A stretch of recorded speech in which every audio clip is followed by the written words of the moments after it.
은혜 받으실 하나님의 말씀, 데살로니가 전서 5장 16절부터 18절의 말씀이 되겠습니다.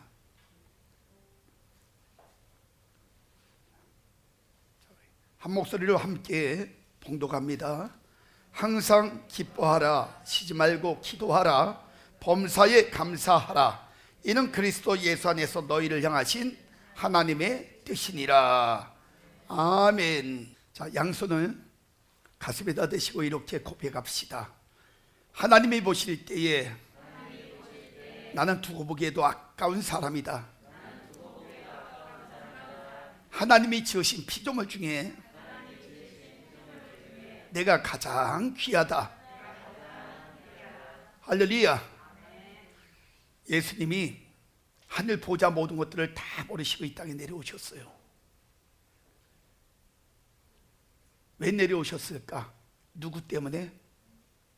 저와 여러분 때문입니다. 저와 여러분들을 너무너무 사랑하셔서 가장 위대하신 그 자리를 다 내려놓으시고, 그리고 이 땅에 육신을 입고 오셨어요. 그래서 이 땅에서 우리가 겪어야 될 인생의 모든 죄, 여러 가지 문제를 친히 다 담당하시고, 그리고 십자가를 통하여서 자신의 목숨까지 우리를 위하여 주셨어요. 주님께서 십자가에서 돌아가시면서 많은 여러 가지 말씀들을 또 하셨고, 우리에게 수많은 음성이 아닌 그냥 영적인 부분으로 알려주신 부분들이 참 많아요. 그것 중에 하나가 뭔지 아세요? 주님이 십자가에 돌아가시면서 우리의 모습을 바라보면서 아마 이렇게 말씀하셨을 거예요. 내가 너를 얼마나 사랑하는지 아느냐? 내가 너를 너무너무 사랑하기에 내가 내 목숨까지 주는 거야. 너는 나에겐 너무 소중한 존귀한 그러한 사람이야. 너는 나의 보배야. 주님은요, 자신의 생명까지 주시면서 우리를 그렇게 인정하시고 그렇게 사랑하셨어요.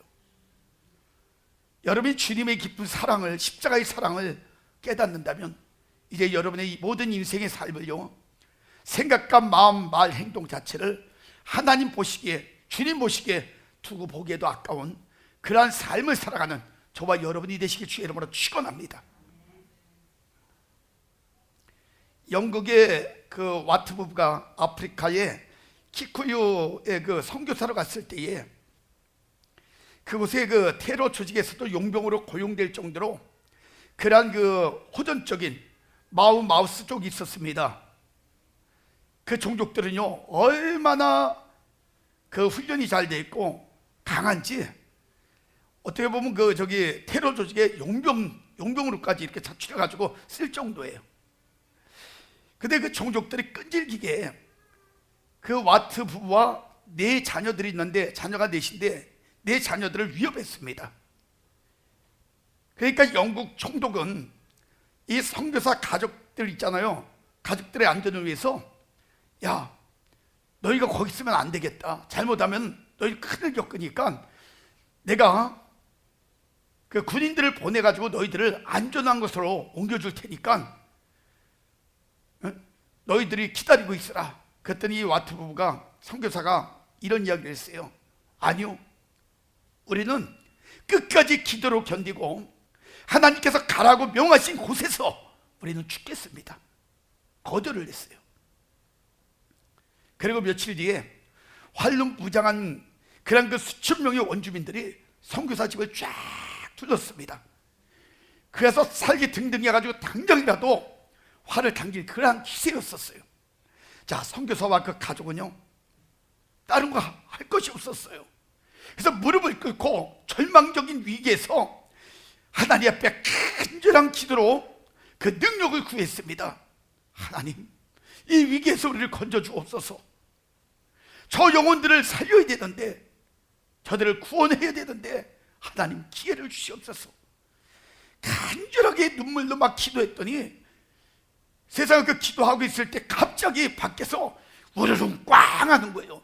그렇게 맑은 날씨였는데 한순간에 구름들이 오면서 벼랑과 막 천둥이 치기 시작했어요. 그러더니 번쩍번쩍 하더니 큰 불덩어리들이 이리 날려다니고 저리 날려다니고 막 이글이글 타는 그 불덩어리들이 여기 떨어지고 저기 떨어지고 난리가 났어요. 그러니까 그 선교사 집을 빙 둘러 있었던 그런 원주민들이요, 하늘에서 심판의 불이 떨어진다고 그 원주민들이 막 놀래가지고 그 자리에서 막 도망가기 시작했어요. 다 피한 거예요.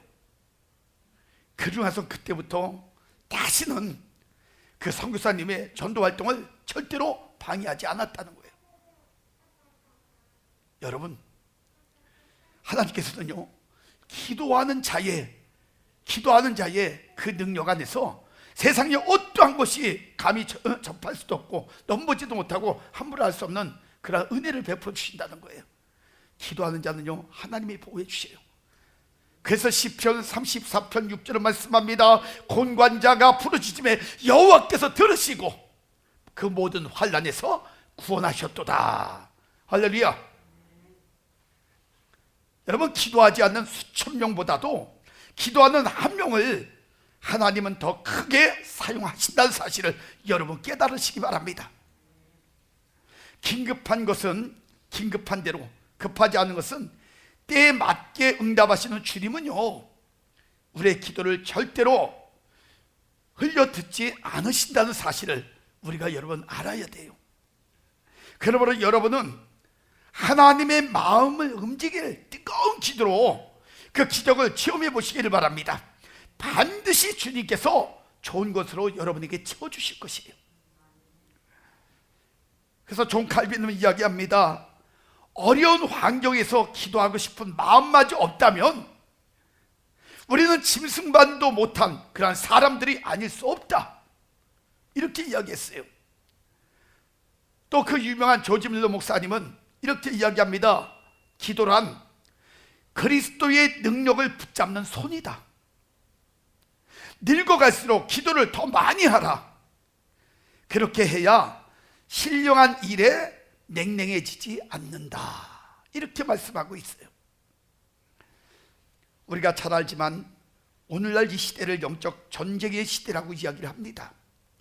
그래서 이 시대는 어떤 영적인 강한 무기를 소유하느냐에 따라서 삶과 목적이 달라지고 인생의 결과가 달라진다는 거예요. 그래서 이 시대는요, 여러분, 크리스찬들이 강한 무기를 소유해야 됩니다. 근데 여러분, 큰 무기 중에, 강한 무기의 큰 무기 중에 하나가 뭐냐면 바로 기도라는 사실들을 여러분들이 아셔야 돼요. 이 기도는 영계를 체험하는 통로가 되고요, 또 하나님의 약속을 받을 수 있는 하늘의 축복을 운반하는 영적인 엘리베이터와 같은 그런 역할을 하고 있어요. 또한 이 기도는 하나님의 우리가 하나님의 마음을 읽고 느끼고 체험할 수 있는 영적 편지라고도 볼 수 있습니다. 그래서 저는 간절한 기도가 하나님께 상달려서 세상 사람들은 상상도 못할 그런 응답을 받고 기적의 역사 속에 살아간 대표적인 몇 분의 기도의 삶과 응답에 대한 그런 말씀을 매주 선포하고 있어요. 지난 시간까지 한나, 야곱, 엘리야, 엘리사, 그리고 히스기야 왕의 기도와 응답의 결과를 여러분에게 말씀드렸습니다. 자, 오늘은 여러분들에게 계속해서 이어가지고 오늘은 다니엘의 기도를 여러분에게 좀 말씀을 좀 드리려고 해요. 이 다니엘의 기도는요, 어떤 응답이 있었느냐, 한마디로 요약하면은 생명 보호의 응답을 받은 사람이 다니엘이에요. 다니엘서 6장 23절에 보면은 이런 내용이 나옵니다. 왕이 심히 기뻐서 명하여 다니엘을 굴에서 올리라 하며, 이 굴이 어떤 굴이냐면 사자굴이에요. 다니엘을 사자굴에다 던졌는데 그 다니엘이 사자굴에서도 살아가지고 왕이 너무 기뻐가지고 다니엘을 지금 올리라는 거예요. 끌어올려라. 그들이 다니엘을 굴에서 올린즉 놀라운 일은요, 그 몸이 조금도 상하지 아니하였으니 이는 그가 자기 하나님을 의뢰함이었더라, 이렇게 말씀하고 있어요. 사자굴에서 살아난 기적의 사건이 바로 이 사건이에요. 자, 다니엘. 이 다니엘은요, 주전 605년부터 주전 536년, 그러니까 무려 69년 동안 바벨론 쪽에서 활동을 했던 선지자입니다. 그래서 여러분, 다니엘 그러면요, 그는 꿈의 예언자, 기도의 예언자로 굉장히 유명합니다. 다니엘이란 그 이름의 뜻은 하나님은 나의 재판장이시다, 이런 뜻을 가지고 있어요. 그의 이름 외에 집안이나 그 밖에 이제 그에 대한 다른 사실들은 언급되어 있지 않습니다. 성경에 보니까. 단지 다니엘서를 통해 가지고 알 수 있는 것은 하나님을 저버리고 제갈 길로 갔던 유다는 결국에 바벨론에 의해 가지고 멸망을 당해요. 그리고 백성들은 포로로 끌려가게 됩니다. 그러니까 바벨론은 세 차례에 걸쳐 가지고 유다를 침공했는데, 다니엘과 다니엘의 그 세 친구들이 바벨론의 포로로 끌려간 것은 다니엘서 1장 3절 4절에 보니까요, 주전 605년, 그러니까 1차 포로 시에 바벨론으로 끌려온 유대의 소년으로서 왕족이나 아니면 귀족 가문에서 출생했을 것이고, 또 용모와 지혜가 탁월한 사람이었음을 추측할 수 있을 뿐이에요. 그리고 무엇보다도 이 다니엘이 왜 대단하냐, 에스겔서 14장 14절 그리고 20절에 이렇게 보니까요, 거기 보니까 노아 그리고 욥 그리고 더불어 의로운 세 사람 가운데 한 사람이 바로 다니엘이에요. 다니엘을 언급하고 있어요. 그러니까 일찍이 바벨론 통치하에서 포로로 사로잡혀 가지고 메대와 바사의 통치 아래에서도 인재를 쓰임받은 그 사실들은 그가 믿음의 사람으로 얼마나 탁월했는지를 여기서 보여주고 있습니다. 저는 다니엘이 어떤 사람이었기에, 자, 그의 기도가 하나님께서 이렇게 상달이 되고 기적의 응답으로 계속해서 하나님께서 역사하셨는가. 자, 이 문제에 대한 그런 말씀만 여러분에게 오늘 좀 드리려고 합니다. 다니엘서를 제가 이렇게 쭉 보다 보니까요, 다니엘에 대한 그 역사가 어마어마해요. 그걸 말씀드리면 오늘 하루 종일 제가 설교해야 돼요. 그런데 간단하게 여러분들에게 그 다니엘이 어떤 사람인가, 그리고 하나님께서 어떤 사람에게 응답하셨는가, 어떤 응답이 있었는가, 기본적인 것만 간단하게 좀 말씀을 좀 드리려고 해요. 이 다음에 이제 기회가 더지면 다니엘서를 제가 여러분들에게 강의를 한번 해드릴 거예요. 왜냐하면 굉장히 그 내용이 아주 중요한 것들이 많더라고요. 다니엘의 삶을 말씀을 통해서 보니까요, 다니엘은 첫 번째로 타협하지 않는 믿음의 사람이었다는 거예요. 그러니까 이 다니엘은 어려서부터요, 그 믿음의 뜻을 딱 정해놓고요, 절대적으로 타협하지 않았어요. 다니엘과 다니엘의 세 친구들의 그 신앙의 모습은요, 지금도 하나님을 믿는 믿음의 사람들에게는 큰 교훈이고 살아야 될 삶의 그 목적과 방향의 모델이기도 해요. 다니엘의 세 친구, 여러분 유명하죠? 사드락, 메삭, 그리고 아벳노고. 많이 들어봤던 이름이에요, 그렇죠? 아주 유명합니다. 다니엘과 이 세 친구들은요, 그 당시에 정말 시대적으로도 기억이 쓰임받았던 그러한 사람들이에요. 그런데 여러분 아십니까? 이 사드락과 메삭과 아벳느고, 이 모든 이름들을요, 다니엘서 1장 7절에 보니까요, 환관장이 바벨론의 환관장이 그들의 이름을 바꿔줬어요. 그리고 바벨론식의 이름을 주면서 그들을 그때부터 그 바벨론식의 세뇌를 시키는 거야. 문화나 모든 이런 삶에 관한 세뇌를 시키기 시작했어요. 여러분, 그 바벨론이 그들에게 계속해서 그 세뇌를 시키면서 그들의 인생들을 갖다가 바벨론식으로 사용하려고 그들에게 훈련을 시킵니다. 근데 그 이름의 의미가 있어요. 원래 여러분 그 사드락은요, 하나냐라는 이름을 가지고 있었어요. 하나냐. 그 이름의 뜻은 여호와는 인자하시다, 이런 이름의 뜻을 가지고 있었는데 그 이름을 바꿨어요. 사드락으로. 사드락의 그 이름의 뜻은 태양신에 의해 밝아진, 이런 뜻을 가지고 있어요. 그러니까 완전히 하나님의 안에서 이루어졌던 이름을 세상적으로 바꿔버린 거예요. 우상 쪽으로.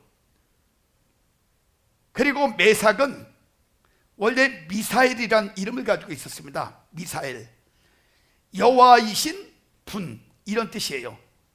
그런데 메삭이란 뜻은 이스달인 분, 이런 뜻이에요. 그리고 아벳느고는 원래 아사리아라는 이름을 가지고 있었어요. 아사리아, 이건 여호와는 나의 도움이시다, 이런 뜻인데 이 이름을 갖다가 아벳느고로 바꾼 거예요. 아벳느고의 뜻은 느고의 노예라는 이런 의미를 가지고 있어요. 그런데 성경에 오늘 본문에 나와 있는 이 다니엘 있잖아요. 이 다니엘은요, 여러분 지금 성경이 이렇게 나와 있지만 환관장이 그 이름을 바꿔놨어요, 원래는.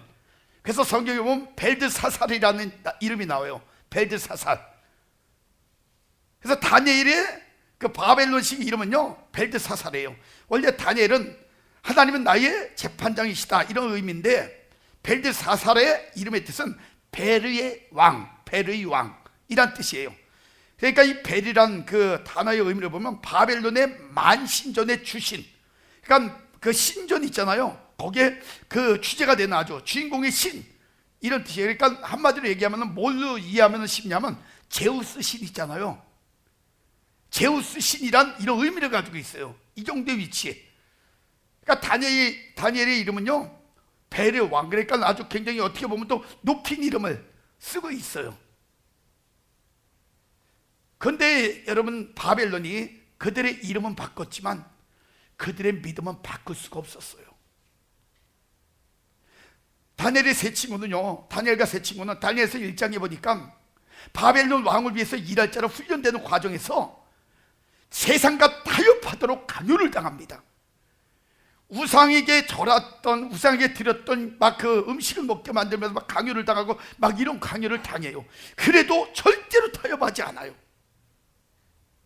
그리고 다니엘서 3장에 보면은 왕이 세운 금신상에 절하라, 절하지 않으면 죽여버리겠다고 하면서 엄포를 놓음에도 불구하고 그들은 절대적으로 왕의 금신상 앞에도 절하지 않아요.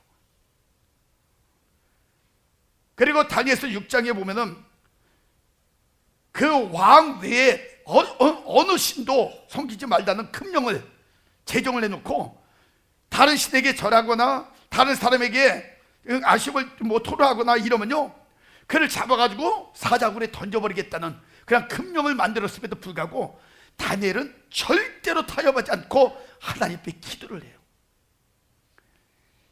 이 사람들의 그 여러분 그 믿음의 모습은요, 우리가 상상할 수 없을 정도로 대단한 사람들입니다.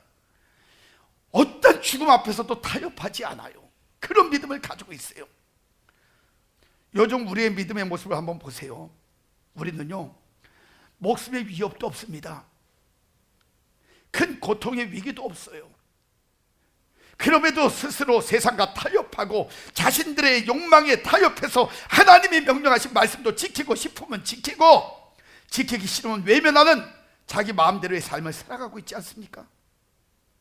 그리고는 말합니다. 나는 믿음의 사람이라고.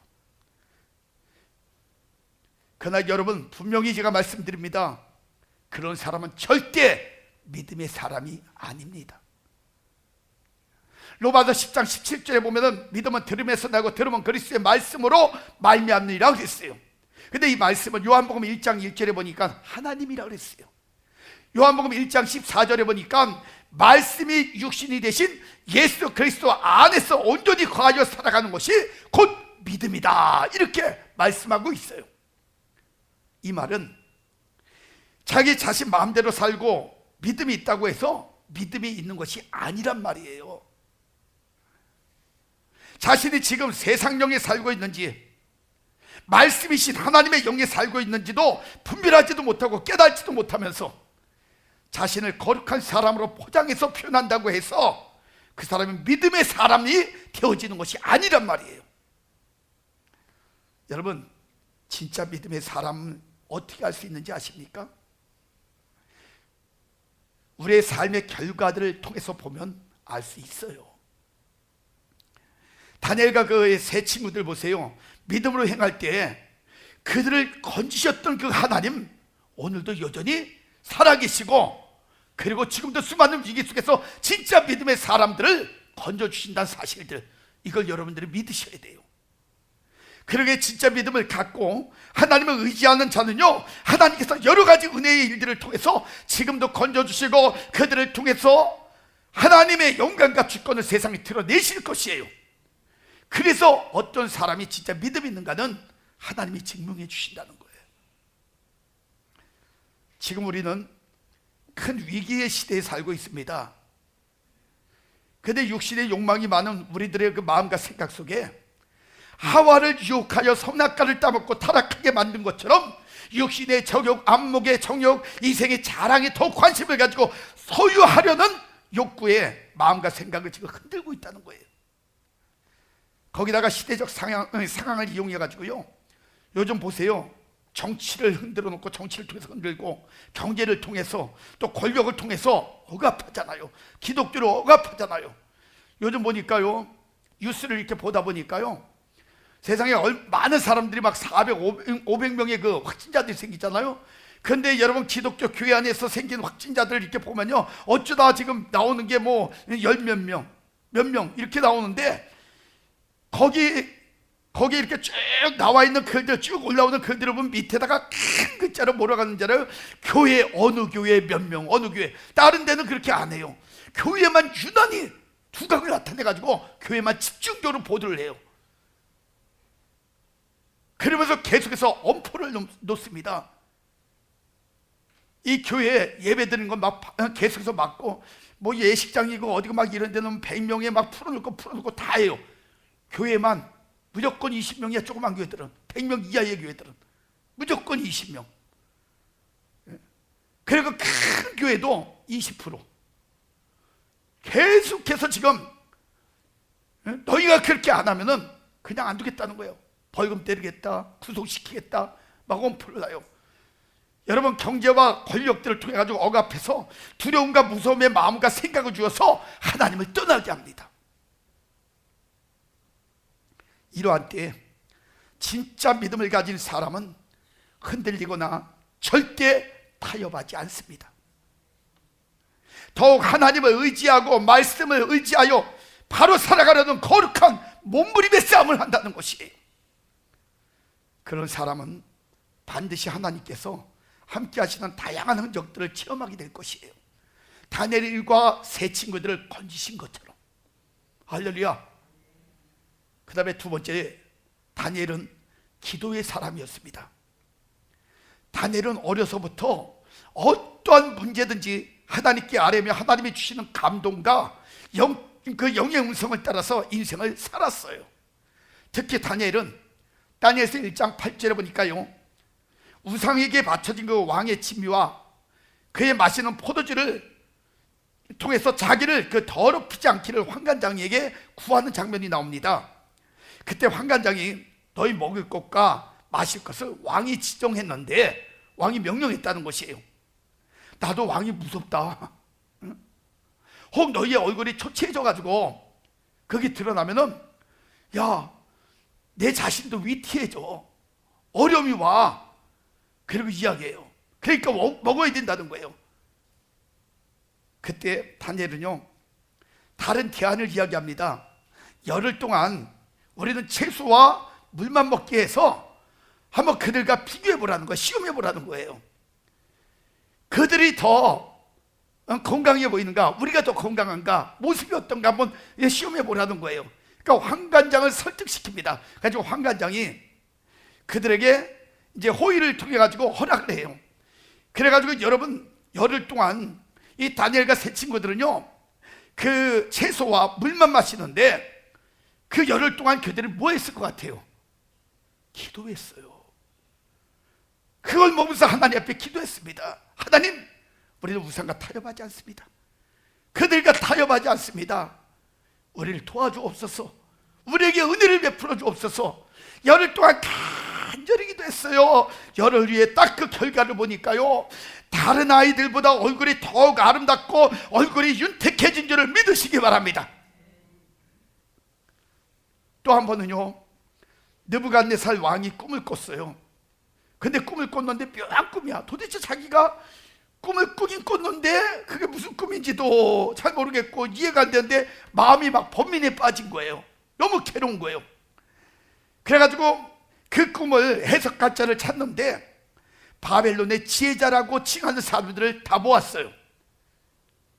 근데 거기 모여있는 사람들을 제가 히브리어로 보니까 이렇게 이야기하고 있어요. 거기 모인 사람들 보니까 하르톰, 박수예요, 박수. 그러니까 마술사를 칭하는 말이고, 아샤프, 이건 술객, 점성가. 그리고 캬샤프, 이건 점쟁이. 그리고 카스기, 이거는 갈대아 술사, 마법사들. 이런 사람들만 모은 거예요. 그러니까 박수, 술객, 점쟁이, 갈대아 술사, 이런 사람들 있잖아요. 이런 사람들을 막 모았어요. 자, 그들을 불러가지고 왕은 자기가 꿈을 꿨는데 도대체 그 꿈이 생각은 안 나는데 마음이 번민이 오고 참 괴롭다 이거예요. 그래가지고 조건을 걸어요. 야, 너희들이 그래도 지혜자인데 내가 꾼 꿈이 무엇이고 그리고 그 꿈의 내용이 뭔지를 너희가 좀 분명하게 밝혀라. 너희가 그걸 밝히라는 거야. 알려달라는 거예요. 그래가지고 이야기를 해요. 그런데 여러분 생각해봐요. 아니 그들이 어떻게 그 꿈을 알 수 있어요? 왕도 자기가 꾸도 지금 정신이 없는데 무슨 꿈인지 확실하게 지금 모르는데 하여간 마음이 복잡하고 범민이 온 거야. 꿈을 꾸긴 꿨는데. 그런데 어떻게 알아요 그들이? 그래가지고 아부만 합니다. 왕이요, 당신은 위대해질 것입니다. 막 아부를 떨어요. 그런데 왕은 아무리 그것 들어도 도대체 이 마음에 답답하면 어떻게 할 수가 없으니까 나중에는 화가 나니까요, 아부만 떠니까 그들 다 사형시켜버리라 그래요. 다 죽여버려라. 그런데 그때 바벨론의 박사가 된 다니엘과 그리고 그의 친구들도 그 사람들 덕분에 그들 때문에 함께 죽음을 당할 수밖에 없는 위기에 지금 처하게 됐어요. 그때 다니엘과 친구들은요, 하루아침에 목숨을 잃는 그런 위기에 처했지만 그들은 당황하지 않아요. 그들은요, 하나님을 의지하여 문제를 풀어나갑니다. 그리고 왕께 구하기를 기한을 조금만 주시면 왕에게 그 해석을 보여드리겠습니다 라는 제안을 합니다. 그리고 허락을 받고요, 그가 제일 먼저 한 일이 무엇인지 아십니까? 다니엘서 2장 17절 18절에 보면요, 집으로 돌아와가지고 제일 먼저 한 것이 무릎을 꿇고 기도한 것이에요. 하나님 앞에 기도했어요. 여기서 여러분들은 큰 교훈 얻어야 돼요. 여러분의 인생에 위기가 오고 어려움이 오고 문제가 왔을 때 제일 먼저 여러분들이 해야 될 일은 뭐라고요? 기도예요.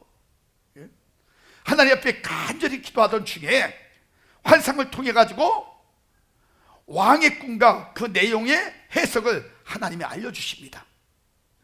그래가지고 다니엘은 왕에게 갔어요. 그래서 왕에게 내가 하나님 앞에 간절히 기도했더니 하나님이 이렇게 알려주시더라. 그리고 왕이 꾼 꿈의 내용을 정확하게 이야기하고 그 꿈에 대한 해석을 하나하나 제대로 딱 알려줘요. 그래서 딱 알려주니까 왕이 그걸 듣다가 벼랑간 왕좌에서 일어나가지고 다니엘 앞에 딱 와가지고 거기서 다니엘 앞에 엎드려 절하는 거예요. 다니엘에게 엎드려 절했어요. 그리고 이 다니엘의 그를 높이면서, 다니엘을 높이면서 그의 지위, 그 지위를 가장 높은 지위로 올려줬음을 여러분 믿으시기 바랍니다. 이게요, 하나님의 역사예요.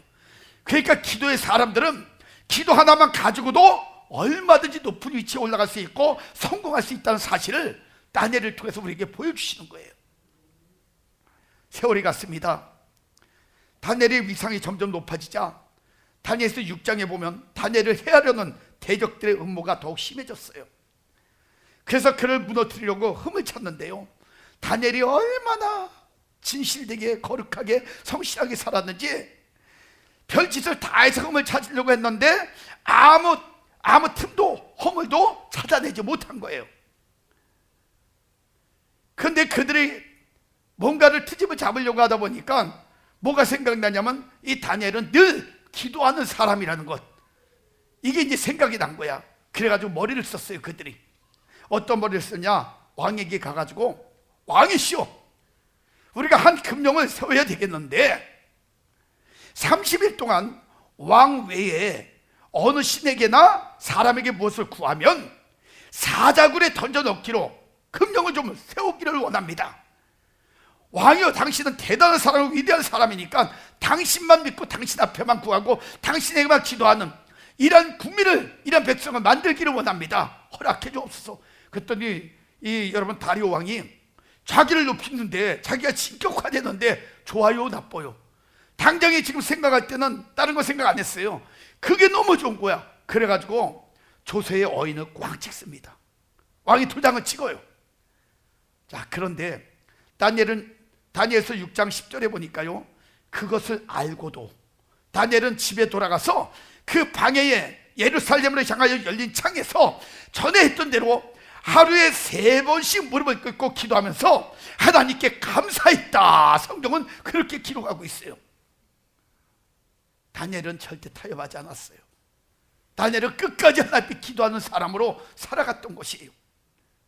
그러나 그 사건으로 인해 가지고 규례를 어긴 다니엘은 굶주린 사자굴에 던져지게 됩니다. 다리오 왕은요, 뒤늦게 다니엘을 모함하려는 그 자들에게 당한 것을 알게 됐어요. 성경에 보니까요, 이 다리오 왕이 다니엘을 굉장히 사랑했습니다. 그래서 다니엘을 구원하려고 막 힘을 다 써봤지만 이미 세워놓은 그 금령과 법도로 인해 가지고 어쩔 수 없이 눈물로 사자굴에 던져지게 했는데, 놀라운 일은요, 하나님께서 미리 하나님의 천사들을 보내가지고 사자들의 그 입을 영적 테이프로 꽁꽁 묶어놓은지를 여러분 믿으시기 바랍니다. 그래서 굶주린 사자들이 침만 질질 흘리다가 다니엘을 조금도 건들지도 못하고 그냥 굶주리다 끝났어요. 그 다음날 그 왕이 그 굴에 가지고 다니엘아, 다니엘 슬퍼하면서 불렀더니 다니엘이 거기서 왕이여 만세수하소서 그러면서 다니엘이 살아있는 그 모습을 보여요. 그래도 왕이 너무 좋아가지고 다니엘을 끄집어내요. 거기서 건져내라. 그래서 그 왕이 다니엘이 막 조금도 상하지 않고 건짐을 받아서 너무 기뻐하면서 한편으로는 다니엘을 거기다 집어넣었던 모함했던 그들이 너무 괘씸한 거예요. 그래서 그들을 다 잡아갖고 오라 그래가지고 그들을 끌고 와가지고 대신 저 사자굴에 던져라. 그래가지고 사자굴에 던졌는데 성경에 보니까 뭐라고 나와 있냐면 그들이 사자굴에 던져졌을 때 발이 땅에 닿기도 전에 굶주린 사자들이 그 공중에 떨어지는 그걸 받아가지고 그냥 공중에서 다 지근지근 씹어버리는데 성경에 보니까 뼈까지 다 씹어먹어버린 거예요. 이야, 여러분 엄청난 일이 벌어진 거예요. 그 바로 전까지만 해도 다니엘이 거기 있었음에도 불구하고 침만 질질 흘리고 뭐 하나 건들지도 못했던 그 사자들이 그 악한 대신들 내려갈 때는 땅에 떨어지기도 전에 다 삼켜버린 거야. 다 물어 뜯어버리고. 예? 오늘 여기서 우리는 분명히 깨달아야 될 사실들이 있어요. 하나님께서는 기도하는 사람 반드시 보호하시고 지켜주시며 대적자는 산산이 부수셔서 하나님의 사람들에게 승리의 삶을 살게 하신다는 사실, 이걸 여러분 믿으시길 바랍니다. 그러므로 여러분 기도하십시오. 하루하루의 삶을 기도로 시작하고 기도로 살다가 기도로 마무리하는 기도의 사람들이 되시기를 주의 이름으로 축원합니다. 이제 말씀을 정리하면서 10년 전에 제가 겪었던 기도의 역사를 여러분들에게 말씀을 드리고 말씀 마치러 갑니다. 어느덧 10년 정도 된 것 같네요. 여기에 몇 분들은 아마 기억날 겁니다. 우리가 중국 선교 여행을 갔다가 겪었던 그 놀라운 하나님의 역사,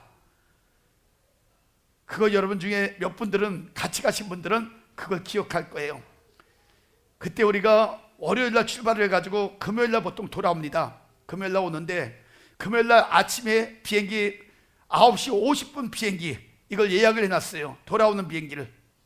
근데 가이드가 시간을 착각을 해가지고 조금 늦게 거기서 출발을 해가지고 우리가 도착을 했을 때 그때가 9시 한 10분 정도, 그 정도 됐어요. 10분? 20분 가까이 했어, 그렇죠? 그래가지고 한 30분 정도 여유가 있었는데 그때 우리가 바로 티켓팅하고 그리고 들어가가지고 비행기를 타면 얼마든지 탈 수 있는 시간이었었어요. 근데 중국의 공항에 있는 그 사람들이 트집을 잡아가지고 늦게 왔다고, 시간이 있는데도 늦게 왔다고 우리 단체의 비행기표를 우리가 보는 앞에서 다 찢어버렸어요. 그걸 다 찢었어. 그래가지고 너희 비행기 못 탄다는 거예요. 늦게 왔기 때문에 안 된다는 거예요. 시간이 있음에도 불구하고 그 짓을 한 거예요. 그래가지고 가이드가 난리가 났어요. 막 울고 불고 그들에게 가서 따지고 그러면서 왜 안 되냐 막 그랬는데요, 그냥 들은 채도 안 해요. 아주 그들이 그때 한 20명 정도 됐죠 거의. 근데 다 엉망을 만들어 놓은 거야. 아주 거기서 출발을 못하게. 그래서 중국에 갇혀가지고요, 이러지도 못하고 저러지도 못하고 난리가 났어요. 배편 알아봐도 배편도 없어요. 성수기라. 비행기를 알아봐도 비행기 자리가 없어요. 성수기라. 그래가지고 막 어떻게 할 수가 없어요. 우리는 중국 공항에 사자굴에 던져진 거야. 그때 우리가 할 수 있었던 일은 아무것도 없었어요. 공항에 우리가 앉아가지고 제가 거기 있어가지고 거기서 우리는 기도를 했어요. 그냥. 그래서 우리 기도했어요. 그래가지고 9시 50분이 지났습니다. 이미 시간은 비행기가 뛸 시간이 지나버린 거예요. 그래가지고 이제 우리는 이러지도 못하고 저러지도 못하고 가이드는 이리 뛰고 저리 뛰고 울면서 막 어떻게 할 줄을 모르는 거야. 막 난리가 났어요. 그래서 11시 정도 됐어요. 시간은 지나고 공항에 계속 있었어요. 어떻게 할 수가 없으니까. 그리고 기도만 했어요. 그런데 기도하고 있는데 베랑아 공항에 직원 하나가 막 뛰어왔어요. 우리에게 와가지고 혹시 당신들 한국에 가는 그 단체 아니냐고. 그러니까 맞다 그랬어요. 맞다고 하니까 당신들 한국에 갈 수 있다는 거예요. 그래서 어떻게 가냐 그랬더니 밖에 안개가 끼어가지고 비행기가 지금 못 뜨고 있다는 거예요. 그래서 창문을 이렇게 봤어요. 밖에 이렇게 보니까 우리 요한이도 여기 있는데 안개가 끼었니 안 끼었니? 안개가 하나도 안 꼈어요. 깨끗했어요 날씨가. 그래서 어떻게 된 건가 알아보니까 세상에 하나님께서 우리가 기도할 때부터 하나님이 직접 역사하셔가지고 비행기를 건드려 놓기 시작한 거예요. 하나님 비행기를 직접 건드렸어요. 다른 나라 비행기도 다 뜨는데 한국의 부산하고 인천에만 오는 비행기, 한국으로 오는 비행기만 뜨려고 그러면 고장났다 그러고 뜨려고 그러면 또 빨간불이 켜지고 막 이래가지고 비행기가 뜨질 못하는 거예요 계속. 그러니까 이 사람들이 우리가 거기서 있는 걸 보고 계속 기도하면서 막 가이드 뛰어다니고 울고 막 이런 걸 보고 거기에 공항에 있는 사람이 와가지고 그래가지고 비행기가 못 뜨니까 해줄 수밖에 없잖아요. 안 되니까 그냥 와가지고 비행기 탈 수 있다는 거야. 그래가지고 그 자리에서 비행기표를 다시 다 만들었어요. 그 사람들이 만들어가지고 우리에게 주고 그 바람에 들어갔더니 또 점심때가 돼가지고 공항 비행기 타기 전에 거기서 도시락 점심도 다 먹고 그리고 비행기를 딱 탔더니 하나님 우리가 탔더니 2시에 비행기를 뜨게 만드시더라고 하나님이. 그래가지고 우리가 2시에 비행기 떠가지고 한국으로 돌아왔잖아요. 그때 그것을 목격하고 봤던 그 가이드 자매가 기적이 일어났다고. 제가 오고 나서는 계속 제 이메일로 이런 역사는 자기가 여태까지 가이드 생활하면서 처음 봤다고, 진짜 영풍교회는 대단한 교회라고, 정말 목사님이나 성도님들 정말 대단한 분이라고 막 감동을 받았다고 이래가지고 결국에는 우리 교회 찾아와가지고 제 양녀가 됐잖아요. 그 자매가 한태선이에요. 지금 한국에 돌아와가지고 그 결혼해가지고 애 잘 낳고 그리고 지금 중국은행에서 지금 이제 거기서 과장이가 뭐 아마 그런 그 직책을 가지고 지금 한국에 잘 살고 있어요. 여러분 정말 기적 같은 일들이, 그런 일들이 있었어요. 우리는 할 수 없었어요. 우리는 무지하고 무능하기 때문에 뭐 하나 할 수가 없었어요. 그런 긴급한 상황에서 우리는 할 수 있었던 건 하나님 앞에 간구하는 것밖에 없었어요. 하나님의 도움을 요청했어요. 그 상황을 제가 성경으로 표현하자면 이런 내용이에요. 시편 130편 1절 2절에 보면 이런 내용이 나옵니다. 여호와여, 내가 깊은 곳에서 주께 부르짖었나이다. 주여, 내 소리를 들으시며 나의 부르짖는 소리에 귀를 기울이소서. 이렇게 간절히 기도할 때에 시편 120편 1절에 이렇게 나옵니다. 내가 환난 중에 여호와께 부르짖었더니 내게 응답하셨도다. 할렐루야. 바로 이거예요. 하나님은 지금도 기도하는 사람을 통해 역사하시길 원하십니다. 그 사람이 저와 여러분이 되시길 주의 이름으로 축원합니다. 그래서 오늘 이 다니엘의 기도의 삶을 통해서 우리에게 주시는 교훈들이 있을 겁니다. 먼저는 진짜 영적인 사람은 믿음을 가지고 절대 세상 것과 타협하지 않는다는 것, 그리고 어떤 문제가 있을 때마다 세상적인 방법이 아니라 철저하게 하나님 앞에 무릎을 꿇고 살아간다는 것, 이걸 교훈 삼고 우리의 모습을 비춰보면서 우리는 지금까지 어떻게 살아왔는가 다시 한번 재점검해 보시고요, 여러분이 하나님 앞에 간절히 기도할 때 하나님, 나도요 온전한 믿음을 가지고 어떠한 상황 속에서도 세상과 타협하지 않는 이런 사람 되게 하여 주옵소서. 그리고 수많은 여러 가지 인생의 문제가 있을 때마다 내 방법, 내 생각, 내 감정 가지고 살아가는 것이 아니라 철저하게 무릎을 꿇고 다니엘처럼 하나님 앞에 살아갈 수 있는 기도의 사람 되게 하여 주옵소서. 이 문제를 놓고 이 시간에 결단하며 기도하는 그러한 시간을 갖겠습니다. 몇 시간 몇 때 들려지는 말씀이 우리의 인생 가운데 다시 한번 길이 되어지기를 원하며 능력이 되어지기를 원합니다. 오늘도 다니엘이란 하나님의 종을 통하여 우리가 어떻게 살아야 되는지를 하나하나 깨달아가게 하심을 참으로 감사합니다. 하나님, 우리에게 강건한 믿음을 주셔서 세상에 어떤 것이 유혹할지라도 절대로 세상과 타협하지 않는 그런 온전한 믿음의 사람들 되어질 수 있도록 역사하여 주기를 원합니다. 날마다 믿는다 하면서도 스스로 무너지고 자빠져버리는 그런 어리석은 삶이 아니라 이제 견고하여 흔들리지 아니하여 하나님의 일을 감당할 때마다 그것이 인정되어지기를 원하며 그것이 능력되어지는 삶을 살아가는 우리 성도님들 되어지게 하여 주시옵소서. 시시때때로 수많은 위기와 어려움 속에 지금 우리가 살아가고 있습니다. 하나님, 이때 우리가 세상 방법이 아니라 자기 생각, 감정, 자기 방법이 아니라 철저하게 무릎을 꿇을 수 있는 기도꾼들이 되어지기를 원합니다. 기도할 때마다 하나님, 수많은 위기가 떠나가게 하여 주시고 문제가 해결되어지게 하여 주시고 새로운 하나님의 능력 가운데 거하는 아름다운 체험이 있는 복된 삶을 살아가는 우리 성도님들이 되어질 수 있도록 우리 하나님 축복하여 주시옵소서. 병든 자들이 있습니다. 주여, 그들을 모두 질병 가운데 고통 가운데 있는 그들의 신음소리를 우리 하나님 들어주시옵소서. 그들의 영혼을 먼저 만져주옵소서. 하나님, 온전한 믿음을 갖게 하여 주시고 하나님의 은혜를 구할 수 있는 하나님의 영적인 사람들 되어지게 하여 주시옵소서. 영으로 걸어가고 정결해지기를 원합니다. 그래야 때 그들의 육신의 질병의 근원들이 녹아지게 하여 주옵소서. 태워지게 하여 주옵소서. 예수 보혈로 씻겨나가는 은혜 입을 수 있도록 역사하여 주시옵소서. 그래 영역이 강건해지게 하여 주시고 그들이 하나님, 그들을 포로로 만들었던 하나님 모든 질병의 근원들이 떠나감으로 인하여 영육의 자유함을 누리는 복된 삶을 얻을 수 있도록 주여 역사하여 주옵소서. 이 시간에도 예수님의 이름의 권세가 그들에게 그대로 임하여 그들의 모든 육체와 영혼 가운데 하나님의 역사와 능력이 나타나게 하여 주옵소서. 오장, 육부, 심장, 폐부, 관절, 세포, 그리고 신장, 폐, 하나님, 그리고 혀, 모든 것들이 풀려질 것 풀어지게 하여 주시고 작은 것 커지게 하여 주시고 상한 것 하나님 강성케 하여 주시고 굽은 것 곱게 펴주시고 연약한 것 다시 한번 하나님 강해져서 하나님의 은혜 가운데 머리부터 발끝까지 모든 것들이 회복되어지고 치료되어지는 은혜 입을 수 있도록 주님 역사하여 주시기를 원합니다. 그래야 모든 생명들이 다 하나님께 영광 돌리는 찬송이 가득한 복된 승리자의 삶을 누리게 하여 주시옵소서. 지금은 우리 구주 예수 그리스도의 은혜와 하나님의 그 크시고 만극하신 사랑하심과 성령님의 감화감동 대주 역사 충만하심의 은혜가 오늘도 하나님 앞에 모든 인생들을 맡기며 하나님의 놀라운 은혜 속에서 날마다 하나님 기도로 살아가기를 원하는 우리 성도님들 머리 위에, 그들의 가정, 건강, 계획, 모든 생업 위에, 영풍월드 교회와 이 나라의 민족 전 세계 머리 위에 지금부터 영원까지 하나님의 축복이 함께 계실지어다. 아멘.